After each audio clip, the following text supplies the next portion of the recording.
Jain friends, मैं दीपक अवचेतन study में आप सभी का स्वागत करता हूं। उम्मीद करता हूं कि आप सभी स्वस्थ होंगे, मस्त होंगे और अपने परिवार का अच्छे से ख्याल भी रखेंगे। तो दोस्तों, हमने पिछली क्लास में मैसूर युद्ध तक पढ़ चुके थे कि अंग्रेजों ने किस प्रकार से मैसूर को जीता है। आंग्ल मैसूर जो युद्ध हुए हैं वो टोटल 4 हुए थे। मैंने आपको चारों के बारे में पढ़ा दिया था। उसके बाद जो आज कहानी स्टार्ट होगी वो होगी हमारी आंग्ल मराठा युद्ध से। तो आज का जो आपका टॉपिक है वो है आंग्ल मराठा युद्ध की किस प्रकार से अंग्रेज मराठा जो क्षेत्र है उसको जीतेंगे या मराठों पर किस प्रकार से कब्जा करेंगे और मराठों को किस प्रकार से हराएंगे। तो लिखें आंग्ल मराठा युद्ध। यह जो टोटल हुए हैं ये हुए हैं टोटल तीनों का समय कब कब है। पहला जो है 1775 से 1783। दूसरा जो है 1803 से 1805।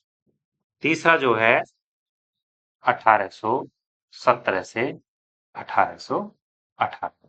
तो आपको तीनों का इनका समय जरूर याद रखना है कि इनका समय कब कब है। तो इसके बाद समझते हैं प्रथम आंग्ल मराठा युद्ध। तो लिखें प्रथम आंग्ल मराठा युद्ध। तो इसके पीछे पृष्ठभूमि समझते हैं कि किस प्रकार से क्या हो रहा है प्रथम आंग्ल मराठा युद्ध की क्या स्थिति बनेगी जिससे प्रथम आंग्ल मराठा युद्ध हो।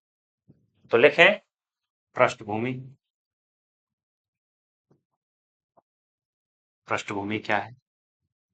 कहानी जो स्टार्ट होती है यह कहानी स्टार्ट हो रही है 1680 से। 1680 में क्या हुआ, वीर शिवाजी मृत्यु हो रही है। जब छत्रपति वीर शिवाजी की मृत्यु हो जाती है तो उनके बाद जो अगले राजा बनते हैं वो बनते हैं संभाजी। तो इनके बाद जो राजा बने हैं, नेक्स्ट जो राजा बने हैं वो बने हैं संभाजी।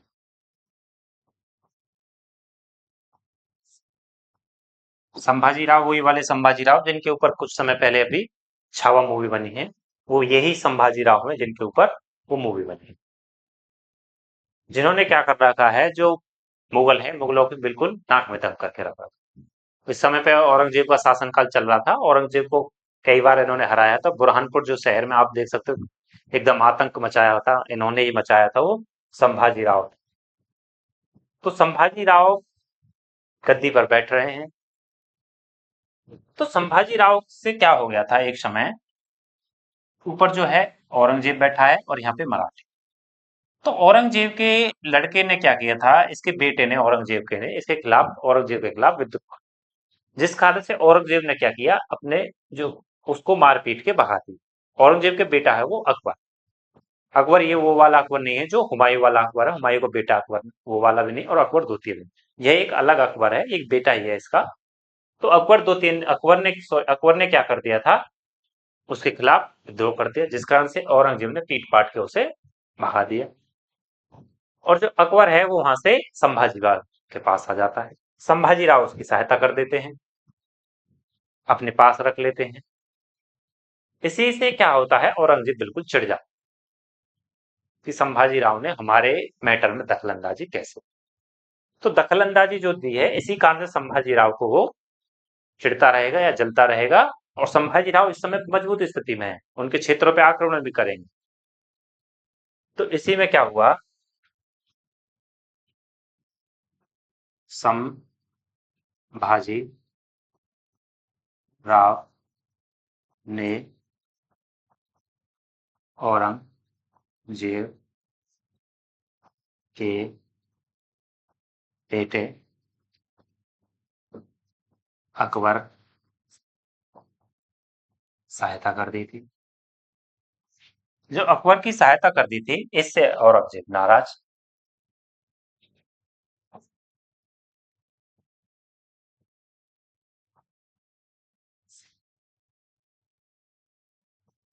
इससे औरंगजेब क्या हो जाता है, नाराज हो जाता है। जब औरंगजेब इससे नाराज हो जाता है तो कहानी आगे बढ़ रही है। जो संभाजी राव हैं वो अपने सेनापतियों के साथ संगमेश्वर में आए हुए हैं, वहां पे बैठे हुए हैं और किसी ने सूचना दे दी है कि जो संभाजी राव है वो अपने सेनापतियों के साथ संगमेश्वर में है और औरंगजेब ने अपने एक सेनापति मुशर्रफ को वहां पे भेज दिया और उनको गिरफ्तार करके ले आए और साथ ही क्या किया है उनकी कुछ समय बाद हत्या। इतनी क्रूरता के साथ हत्या की थी कि उनकी आंखें तक निकाल ली गई, उनके नखून जो थे वो भी खींच लिए गए थे और जीभ थी वो भी काट दी। इतनी क्रूरता के साथ उनकी हत्या की गई, जिनके ऊपर कुछ लाइनें भी हैं कि कथा कथा ये है महाराज मेरे की, हिंद का जो अमर उजाला था, आन पे अपनी प्राण न्यौछावर कर दिए जिसने, लहू में जिसके ज्वाला था, कि उसके खून से भी क्या है, ज्वाला निकल रही। तो क्या हुआ, औरंगजेब ने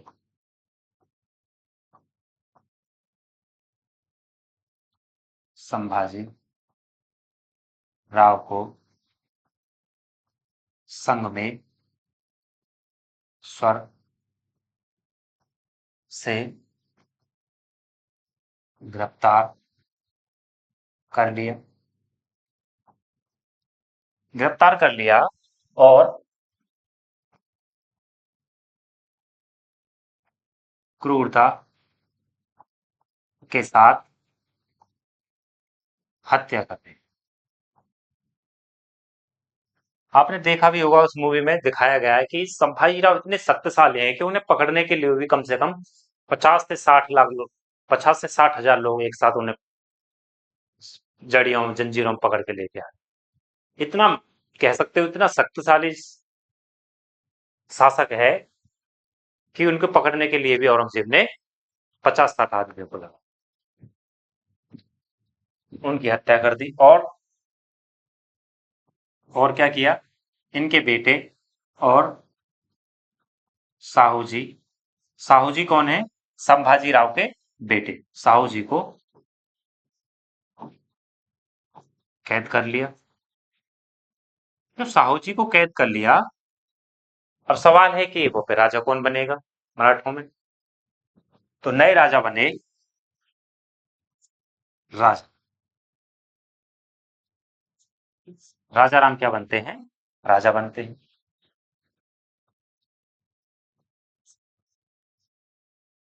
जब राजा राम क्या है राजा बन रहे हैं, इनकी भी क्या होती है, 1700 के समय तक आते आते मृत्यु हो जाती है। जब इनकी मृत्यु हो जाती है, अब राजा कौन बने हैं, इसके बाद इसके बाद शिवाजी द्वितीय, क्योंकि प्रथम हम फर्स्ट पढ़ चुके, 1680 में शिवाजी की मृत्यु हो रही है। ये कौन बने हैं, शिवाजी द्वितीय, ये क्या है, नाबालिग, शिवाजी द्वितीय राजा बने, ऐसे लिखो।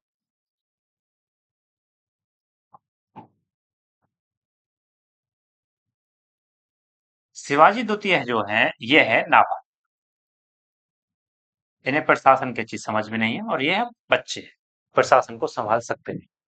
इसी कारण से क्या होती है, शिवाजी की माँ को क्या किया जाता है, संरक्षक बनाया,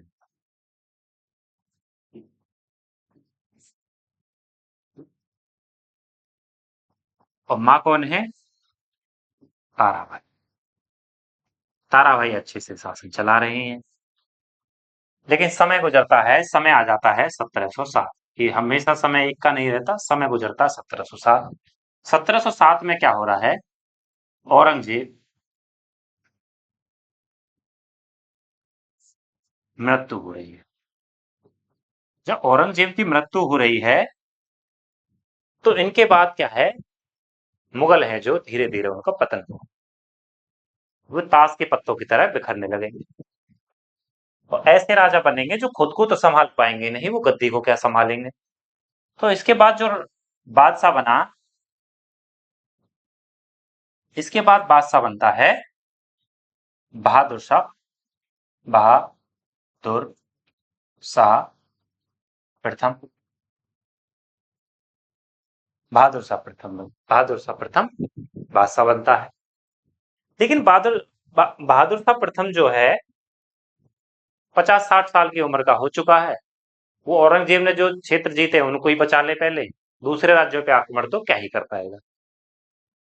तो इसी क्रम में वो किसी कूटनीति तरीके से ही अपने प्रशासन को चलाएगा। इसी कारण से यह क्या करेगा, जो साहू जी हैं उनको रिहा कर देगा। रिहा क्यों करेगा, कारण इसके पीछे यह है कि साहू जी जो हैं अपने दरबार में जाएंगे और वहां पे कौन है गद्दी पे, ताराबाई बैठी हुई है, तो ये गद्दी के लिए मांग करेंगे और इसी कारण से क्या होगा, मराठों में आपसी उत्तराधिकार या गद्दी को लेकर युद्ध होगा, जिस कारण से मराठे कमजोर होंगे।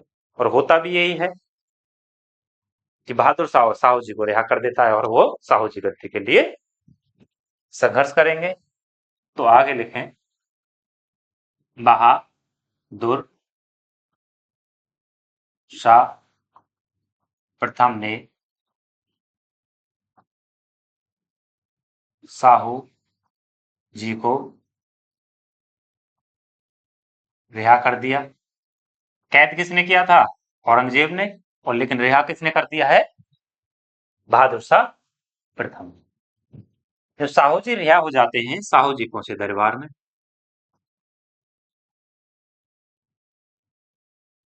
साहू जी कहां पहुंचे, मराठा दरबार। उन्होंने वहां की स्थिति को देखा कि ताराबाई क्या कर रही है, शासन कर रही है। लेकिन गद्दी किसको दे के, गद्दी किसकी थी, संभाजी राव की। साहू जी कहते कि गद्दी हमको मिलनी चाहिए क्योंकि हमारे पिताजी गद्दी पे बैठे हुए थे, हमको तो औरंगजेब ने कैद कर लिया हुआ था, तो गद्दी तो हमको मिलनी चाहिए। इसी क्रम में क्या होता है, ताराबाई गद्दी छोड़ती नहीं है, आपस में दोनों में संघर्ष होता है। दरबार में पहुंचे,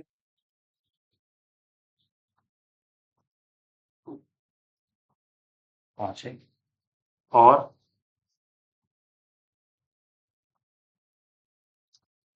गद्दी को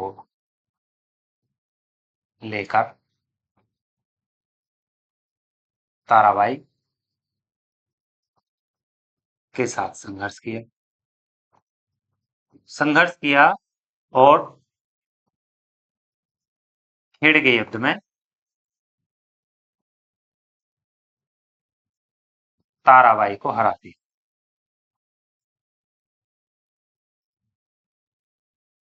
और ताराबाई गद्दी से हटा दिया जाता है। ताराबाई हार गई और साहू जी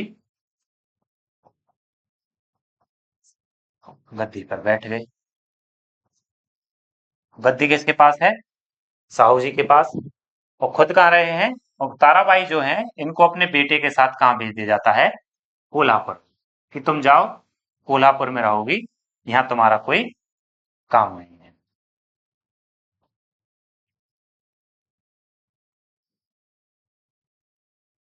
कहाँ भेज दिया इन्हें, कोल्हापुर। और खुद कहाँ रहेंगे ये, सतारा। तो खुद सतारा में रुके और ताराबाई को कोल्हापुर भेज दिया। और किस युद्ध में हराया है, खेड़ के युद्ध में ताराबाई को हरा दिया। कहानी आगे बढ़ रही है। इन सब में जो इसकी मदद की है वो की है पेशवा बालाजी विश्वनाथ। इस सब में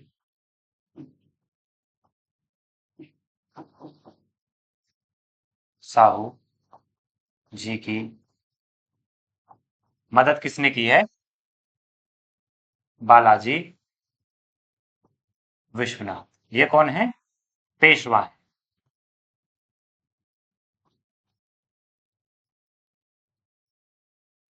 पेशवा बालाजी बाजीराव ने इसकी इस समय मदद की है, इनको गद्दी पे बैठाने की। और पेशवा बालाजी राव इस समय कह सकते हो एक प्रधानमंत्री का पद होता था। किसका पद है, प्रधानमंत्री का। लेकिन लीडर कौन है, साहू जी, ये कौन है, पीएम का पद। लेकिन क्या होता है, समय आता है 1713 का। 1713 में क्या हुआ, पेशवा पद वंशानुगत बना दिया।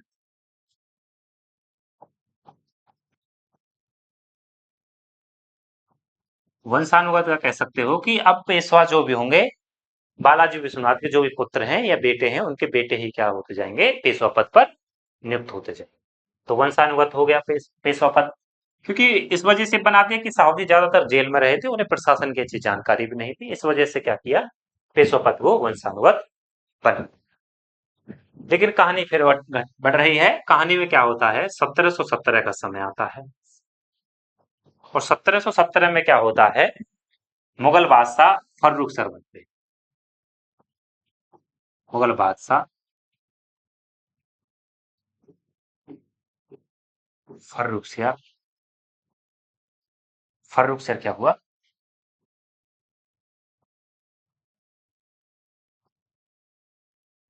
मुगल मुगल बादशाह फर्रुख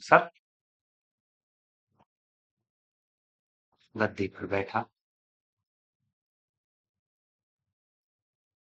जो मुगल बादशाह जो है फर्रुख कहाँ है, दिल्ली में गद्दी पर बैठ रहा है। जब फर्रुख गद्दी पर बैठ रहा है, इसकी जो सहायता की है वह की है हुसैन अली। लेकिन इसके दरबार के लोगों ने फर्रुख को भड़का दिया कि हुसैन अली ने तो को राजा बनवाया है, तो क्या पता आगे करके तुम्हारी हत्या न करवा दे। तो इस कारण से क्या होता है, फर्रुख इससे कटने लगता है और हुसैन अली को मरवाना चाहता है। लेकिन हुसैन अली भी चालाक निकलता है, इसकी जो रणनीति है उसको समझ जाता है और खुद जाके क्या करता है, बालाजी विश्वनाथ से सहायता मांगता है। और हुसैन अली कहा जाता है, बालाजी विश्वनाथ के पास। और बालाजी विश्वनाथ से कह रहा है, कहता है कि फर्रुख को आप मरवा दें और हम बदले में आपको कुछ क्षेत्र दे दें।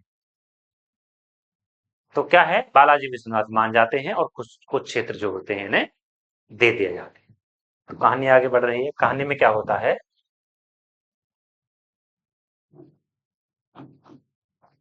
बालाजी विश्वनाथ ने हुसैन अली के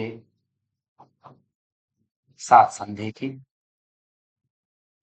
और संधि में क्या क्या हुआ था कि क्षेत्र जो है, 5 क्षेत्र हैं। एक तो बीजापुर, और दूसरा बरार, तीसरा बीदर, चौथा गोलकुंडा, और पांचवा औरंगाबाद। ये सब किसके हाथ में थे, मुगलों के नियंत्रण। तो इन सब से क्या है, इन पांचों क्षेत्रों से चौथ व सरदेश मुखी प्राप्त। ये सब कौन प्राप्त करेंगे, मराठी। चौथ क्या हो जाता, 1/4 ऐसा कि प्रशासन में एक भाग हमको मिलेगा और चौथाई भाग में से एक भाग मराठों के पास जाए, कह सकते हैं। और सरदेश मुखी जो था, 1/10 भाग। ये कभी पूछा जाता है कि सरदेश मुखी कितना हिस्से का भाग होता था, 1/10, और चौथ 1/4 भाग। तो 1/10 भाग जो सरदेशमुखी वो था कि जो क्षेत्र पहले मराठों के अधीन रहे थे, अब जो क्षेत्र पर किसी और का कंट्रोल है इन पर, तो उनसे क्या है, हम सरदेशमुखी या टैक्स प्राप्त करें। तो ये इससे क्या हो रहा है, मराठे और ज्यादा ताकतवर हो रहे हैं। लेकिन कहानी आगे बढ़ रही है। 1717 का समय आता है। 1717 में ही, नहीं 1720, सॉरी,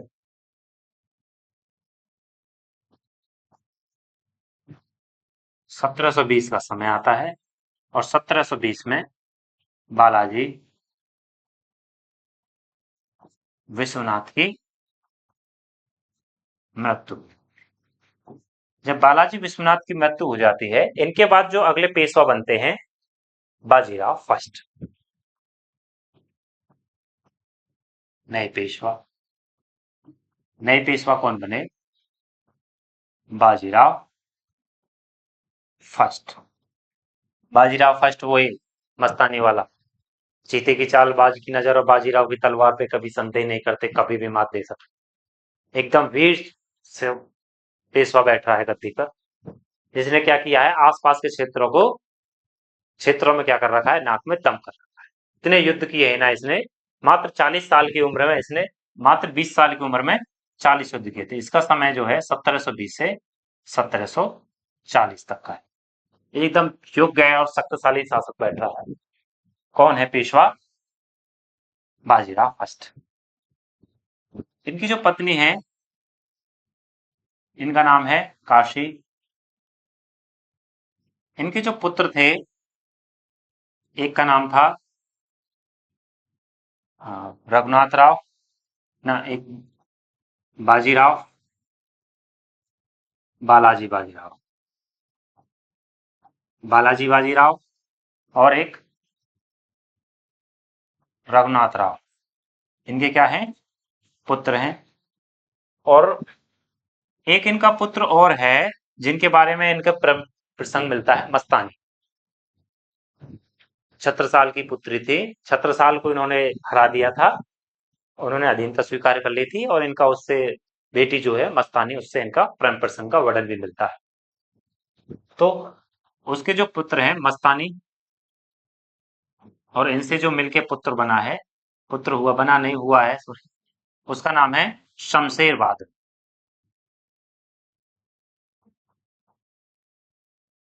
आगे इनका रोल रहेगा, इस वजह से मैं आपको पढ़ा रहा हूं कि इनके बारे में आपको जानना जरूर है कि यह इनका रोल आगे चल के कहानी में आएगा। तो इसने क्या किया है, आसपास के क्षेत्रों को विजित कर रखा है और मराठों को एक कह सकते हो शक्तिशाली स्थिति में पहुंचा रखा है। इसने लगभग 20 साल की उम्र में 40 युद्ध किए, और 40 के 40 युद्ध बंदे ने 40 के 40 युद्ध जीते। बंदा एक भी युद्ध नहीं हारा। इसके बाद क्या होता है, 1740 में क्या हुआ है, बाजीराव फर्स्ट की डेथ हुई।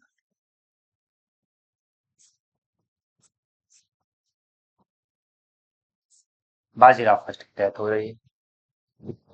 और नेक्स्ट जो बन रहे हैं अगले पेशवा, वो बनेंगे बालाजी बाजीराव।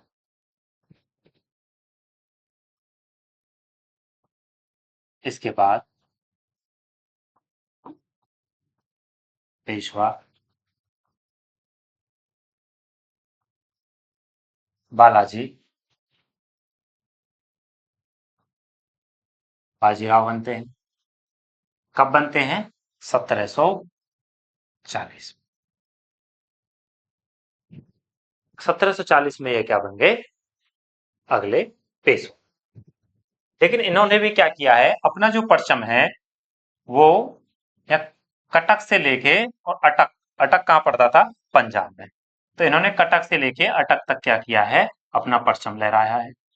मतलब अटक से लेके कटक तक इन्होंने काफी युद्ध किए। इन्होंने कटक से अटक,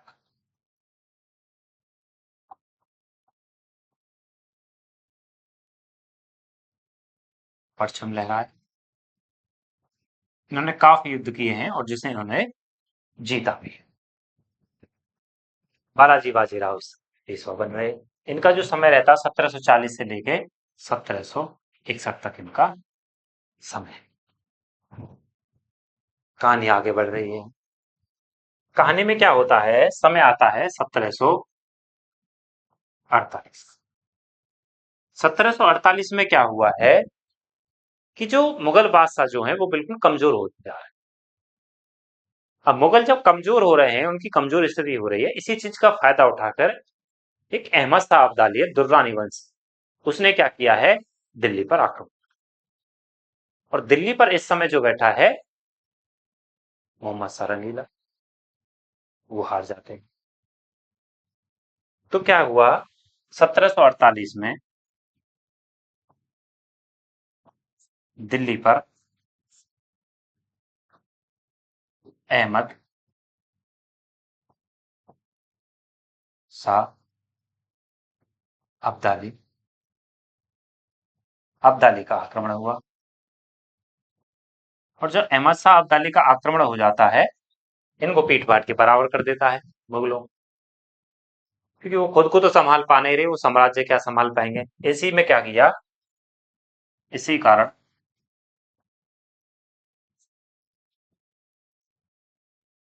मुगलों ने क्या किया? लाहौर व मुल्तान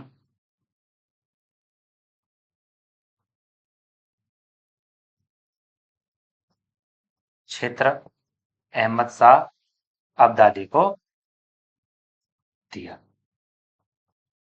ये से अहमद शाह अब्दाली को कौन सा क्षेत्र दे दिया? लाहौर व मुल्क। तो अहमद शाह अब्दाली वापस चला जाता है। लेकिन अहमद शाह अब्दाली जैसे ही वापस चला जाता है, उसका फिर से दोबारा प्लान बनता है कि एक बार आक्रमण किया तो लाहौर मुल्तान मिला, अगर हम दूसरी बार आक्रमण करेंगे तो और ज्यादा क्षेत्र मिलेंगे। इसी कारण क्या किया है, 1750 में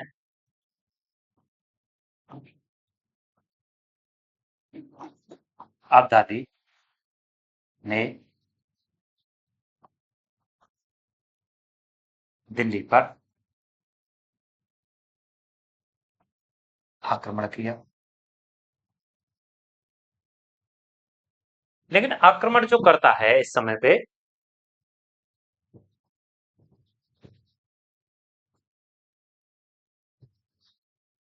इधर जो कौन है इस समय पे दिल्ली में है, बादशाह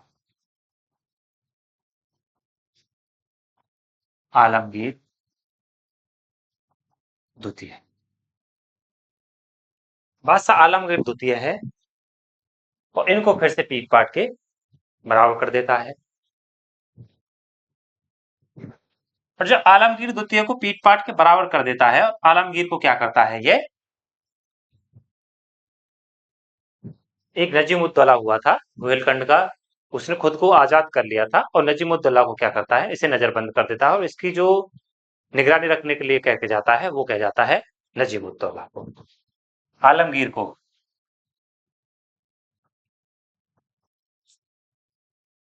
कैद कर लिया, नहीं कैद नहीं, नजरबंद, सॉरी, नजरबंद कर लिया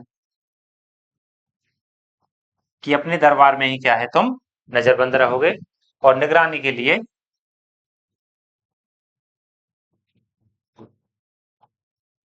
और निगरानी पे किसे लगाया, नजीब उद्दौला को। निगरानी कौन करेगा, नजीब उद्दौला, जो रुहेलखंड का एक छोटा सा नवाब बना बैठा है। लेकिन क्या होता है, आलमगीर क्या करता है, मराठों को एक पत्र लिखता है, चुपके से पत्र लिख के और मराठों के पास पहुंचा देता है। और मराठों के पास जब यह क्या कह सकते पत्र पहुंचता है, तो मराठों में बालाजी विश्वनाथ क्या करते हैं, इनके भाई थे रघुनाथ राव, उनको दिल्ली भेज देते हैं।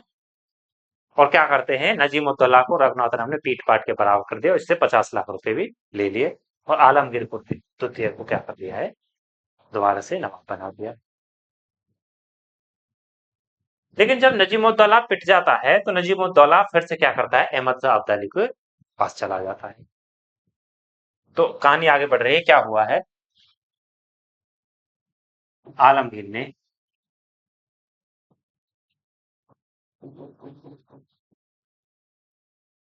आलमगीर द्वितीय ने मराठों से सहायता मांगी। सहायता मांगी तो मराठों में कौन निकले, रघुनाथ राव, रघु रघुनाथ राव दिल्ली पहुंचे मदद करने के लिए, और नजीमुद्दौला को पीट पाट दिया। और नजीब उद्दौला हरा दिया, और नजीमुद्दौला को हरा के क्या किया, वापस हाँ, और आलमगीर द्वितीय को गद्दी पर बिठाकर वापस आ गए, क्योंकि समय हो गया था, अपना वापस निकल आए। अब दिल्ली इस समय पे कोई है नहीं, आलमगीर द्वितीय पे बैठा हुआ है। लेकिन क्या करता है नजीमुद्दौला,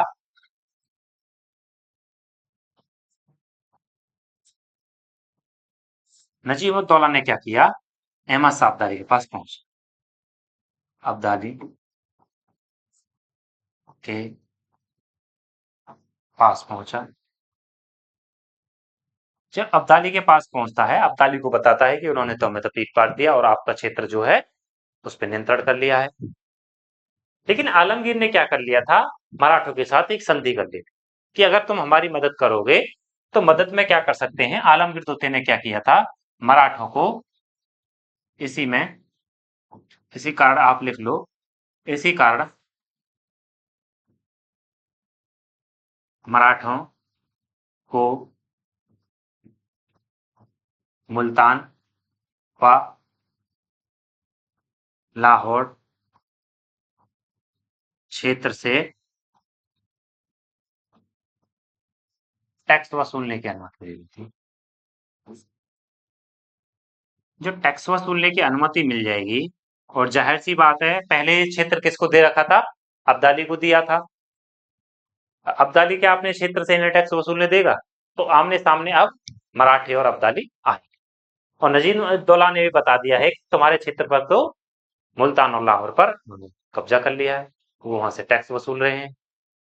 अहमद शाह अब्दाली इसी कारण से नाराज होता है और अहमद शाह अब्दाली मराठों से युद्ध करने के लिए निकल पड़ता है।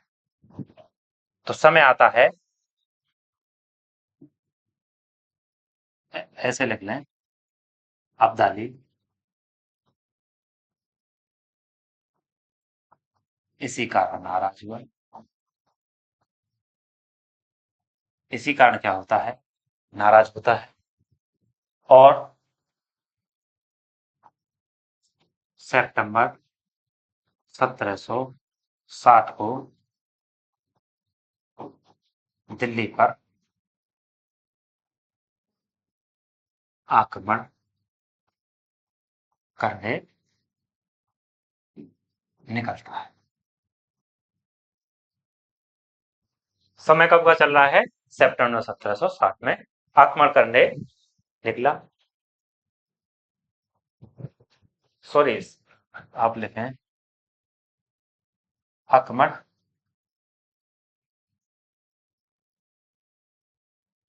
आक्रमण करने पहुंच जाए। 1760 में क्या हो जाता है, दिल्ली में आक्रमण करने पहुंच जाता है। समय कब का चल रहा है, सितंबर 1760। और इस समय क्या है, आप जान सकते हो कि मानसून का मौसम चलता है। अब मराठों को भी पता चल जाता है कि अहमद शाह अब्दाली क्या है, आक्रमण करने आ गए। तो अब्दाली किधर की तरफ से आया है, अब्दाली इधर की तरफ से आ रहा है, दिल्ली वाले क्षेत्र पे, ये वाले क्षेत्र, और यहां से मराठी चल। और समय कब का चल रहा है, सितंबर 1760। लेकिन समय इस समय क्या है, बारिश का मौसम है। बारिश का मौसम है तो आप जान सकते हो कि दिल्ली के है जो यमुना नदी के किनारे है, और यमुना नदी के इस तरफ कौन है, अब्दाली, और इस तरफ है मराठी।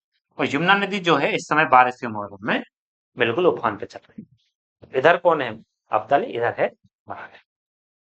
और मराठों में जो गए हैं इस समय मराठे, 1 लाख की तो सेना लेके निकलते हैं, और साथ में ही 3 से 4 लाख उनके साथ श्रद्धालु या उनके परिवार के बच्चे लोग निकलते हैं। कारण क्या है कि मराठे शुरू से कोई भी युद्ध हारे ही नहीं, उनका मनोबल इतना था कि वो इस युद्ध को भी जीते जाएंगे, और अब्दाली को पीट पाट के आएंगे। इसी कारण से क्या है, उनके साथ 3 4 लोग और घर परिवार वाले निकल जाते हैं। किस कारण से, कि चलते ही हम भी घूम आएंगे और दर्शन वर्शन उधर के घूम के आ जाएंगे, करके आ जाएंगे। और लगभग आप जान सकते हो 4 5 लाख लोग एक साथ निकलते हैं और दिल्ली पर पहुंच जाते हैं। लेकिन जब इतने सारे लोग जाएंगे तो अब जाहिर सी बात है कि उनके लिए खाने की भी व्यवस्था करनी पड़ेगी। लेकिन मिसकैलकुलेशन, धीरे धीरे उनका खाना खत्म हो गया। अब्दाली उधर खड़ा है और इधर से मराठे पहुंचे, और उनका एक समय ऐसा आया उनका खाना समाप्त हो गया। और जब खाना समाप्त हो गया, इस चीज की सेना को पता चलती है कि खाना समाप्त हो। आसपास के लोकलों से मदद मांगी, लेकिन कोई मदद करने को लिए तैयार नहीं। क्यों? क्योंकि ये जो मराठे थे आसपास के क्षेत्रों से क्या करते थे, चौथवा सरदेशमुखी वसूलते थे, जिस कारण से आसपास के क्षेत्र वाले भी चिड़े बैठे थे, वो इनकी मदद करेंगे नहीं। तो मदद नहीं करेंगे तो सेना ने के पास एक ही ऑप्शन था, या तो लड़के मरो, भूख से तो मरना ही नहीं है, या तो लड़के मरना है। अगर भूख से मरे तो कोई फायदा नहीं है, इससे इससे अच्छा है लड़के मरना। तो सेना क्या करेगी, इनसे युद्ध करेगी। और इसी कारण क्या होता है, मराठे जीत रहे होते हैं युद्ध को, और पानीपत का समय होता है। पानीपत वक्त का स्थान होता है, क्योंकि ऊपर का क्या आ जाता है, ऊपर दिल्ली से उत्तर की तरफ चलते हैं तो पानीपत का क्षेत्र आ जाता है। तो 14 जनवरी 1761 को युद्ध होता है पानीपत का तृतीय।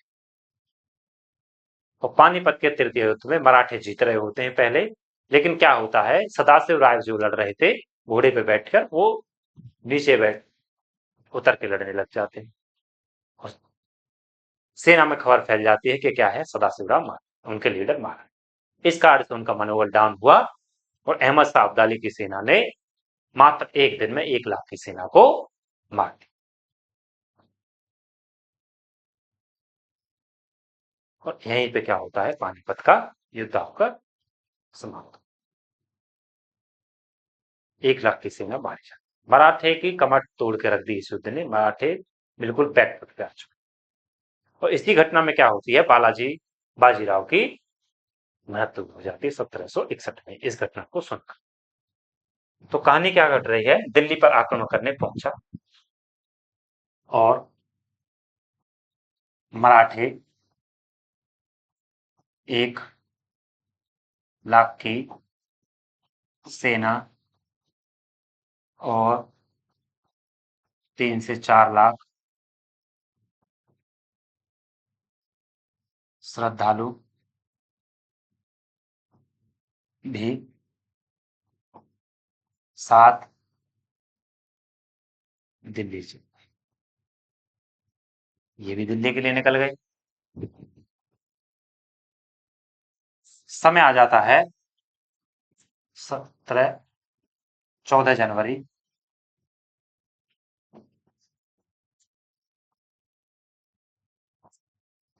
1761 का, 14 जनवरी 1761, जगह है पानीपत के मैदान युद्ध होता है। तो पानीपत में जब युद्ध हो रहा है तो यह कौन सा युद्ध है, 2 युद्ध पहले हो चुके हैं, उसके बाद कौन सा होगा, तीसरा युद्ध। पहला बाबर के साथ, दूसरा अकबर के साथ, और तीसरा पानीपत में किसके साथ हो रहा है, अब्दाली के साथ, किसका, मराठा का। तो लिखें, थर्ड पानीपत युद्ध 14 जनवरी 1761।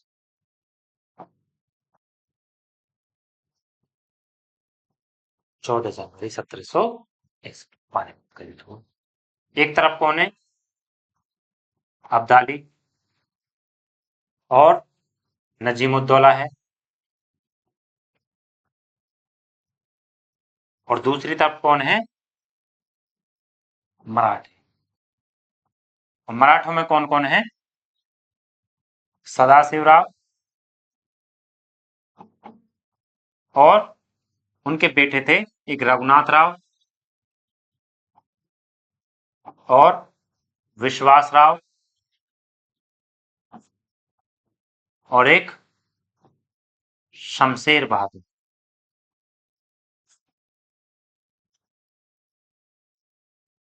इस युद्ध में क्या होते हैं, सदाशिव राव, विश्वास राव और बहादुर शाह, शमशेर बहादुर, इनको मारे जाते हैं।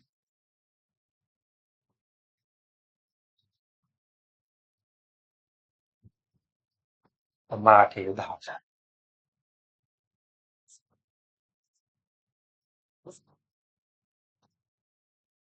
मराठे जब युद्ध हार जाते हैं तो जाहिर सी बात है इनकी भी सेना लड़ रही थी, तो अब्दाली की सेना भी लड़ रही थी।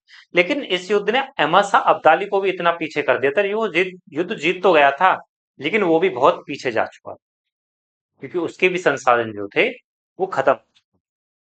तो अब्दाली भी क्या करेगा, अब दिल्ली पर आक्रमण करेगा नहीं, और दिल्ली पर कुछ समय आक्रमण। लेकिन कहानी आगे घट रही है, कहानी में आगे आ जाता है कि अगले जो नवाब राजा बनते हैं, अब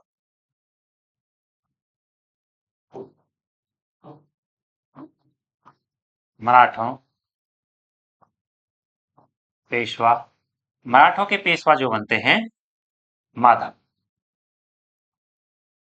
माधवराव को पेशवा बना दिया जाता है। लेकिन इसी चीज से क्या है, रघुनाथ राव चिढ़ जाते कि हमको पेशवा क्यों नहीं बनाया, पेशवा हम भी बन सकते थे, लेकिन माधवराव को पेशवा बना दिया। अब माधवराव के खिलाफ क्या किया, रघुनाथ राव ने षड्यंत्र रचा, और माधवराव के खिलाफ जब षड्यंत्र रचा तो रघुनाथ राव को इसकी सजा दी गई। लेकिन क्या होता है, 1770 में माधव राय की मृत्यु हो जाती है। तो जब 1770 में माधव राय की मृत्यु हो जाती है, उसके बाद में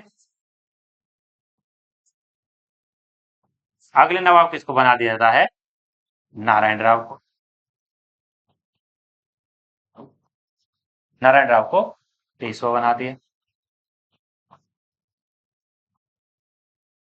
लेकिन जब नारायण राव को पेशवा बना दिया जाता है, रघुनाथ राव को अभी भी नहीं बनाया।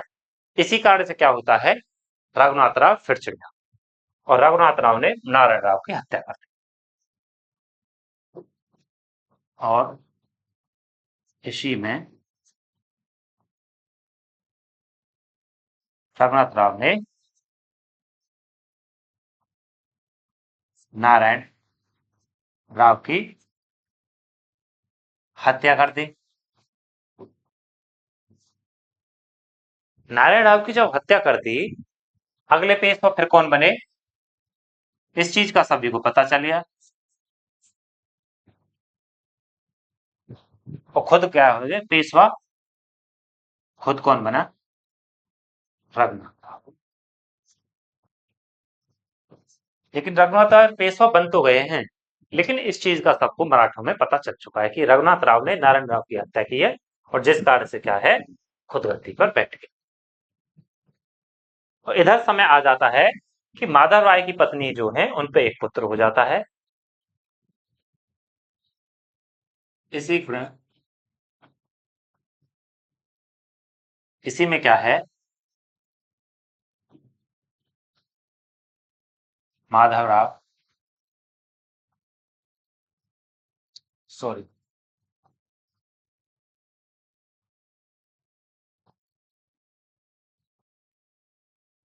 इसी बीच नारायण राव की पत्नी पर एक पुत्र होता है, और पुत्र कौन है, माधव नारायण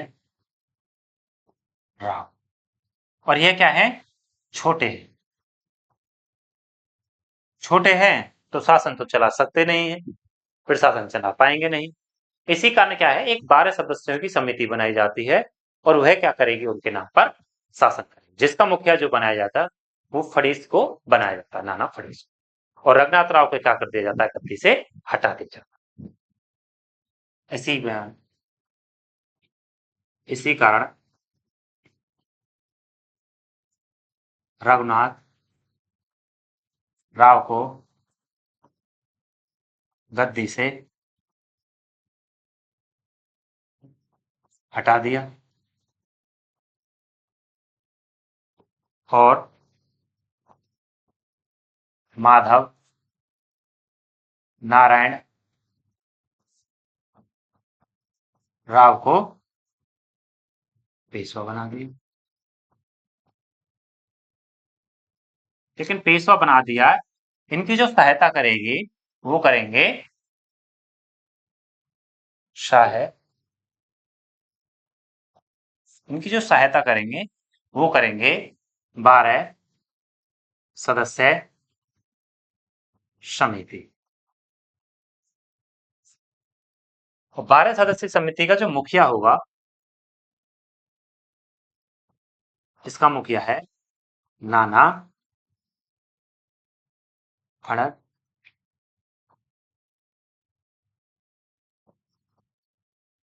नाना फड़णवीस। लेकिन इसी बात से क्या है, रघुनाथ राय चिढ़ जाता है और रघुनाथ राय कहाँ चला जाता है, पुणे से बॉम्बे चला। और बॉम्बे में कौन बैठे हुए हैं, अंग्रेज। और अंग्रेजों से क्या कहता है, ये अपनी कहानी बताता है कि हमको वहां से भगा दिया गया है और हमको गद्दी मिलनी चाहिए थी, हमको कैसे भी करके गद्दी चाहिए। और ब्रिटिशर क्या है उसको देख के हैरान हो जाते हैं कि अरे रघुनाथ राव, ये तुम क्या कह रहे हो, तुमको गद्दी से हटा दिया। कोई बात नहीं रोहन, गद्दी हम आपको दिलाए, लेकिन हम गद्दी आपको दिला तो देंगे, लेकिन बदले में आप हमें क्या। तो इसके बारे में हम आपको कल पढ़ाएंगे। इसी से क्या होगा, आपका प्रथम आंग्ल मराठा युद्ध यहीं से स्टार्ट हुआ कि रघुनाथ राय क्या करेंगे, ब्रिटिशरों से मिल जाएंगे और ब्रिटिशरों के साथ मिलके गद्दी के लिए संघर्ष करेंगे। इसी कारण से क्या होगा, संघर्ष आपका चालू। आगे लिख लें इसमें 2 लाइन। अब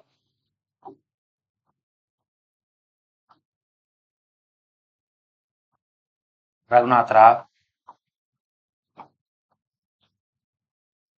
पुणे से बॉम्बे अंग्रेजों से सहायता लेने पहुंचे। अंग्रेजों से सहायता लेने पहुंचे तो अंग्रेजों के साथ संधि की और पेशवा पद के लिए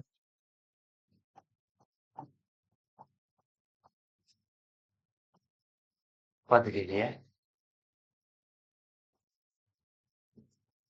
अंग्रेजों से संधि।